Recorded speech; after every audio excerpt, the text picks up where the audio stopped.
Господин Панчо Минов, да ме подставим една работа. Знаете ли, ако не се ромите, ние ќе останеме, нема кој храната да ни ја собере. Кој ќе го обере гројзето, кажи ми ти, во Кавадарци? Кој ќе ги обере праските во Росоман? Кој ќе ги обере јаболката? Бев сведок ова лето.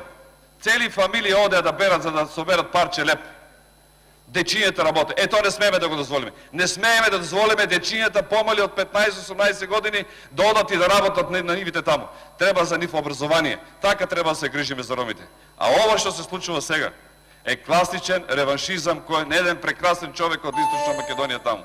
Затоа што му текнало, па не сакам тој да биде повеќе министер, ќе си ставам сега некој друг. Зошто не ме слуша? А може би го натерале да направи, да подпише некој тендер, нешто што не сака. Сака да биде чесен човекот. И си вика, извини, ама ќе се останам доследен, не подпишувам, ќе се останам чесен, како што се ромите. И затоа може би е избркан од работа. Треба да се проверат ситуација. Дали тој човек и зошто му се случило. Благодарам.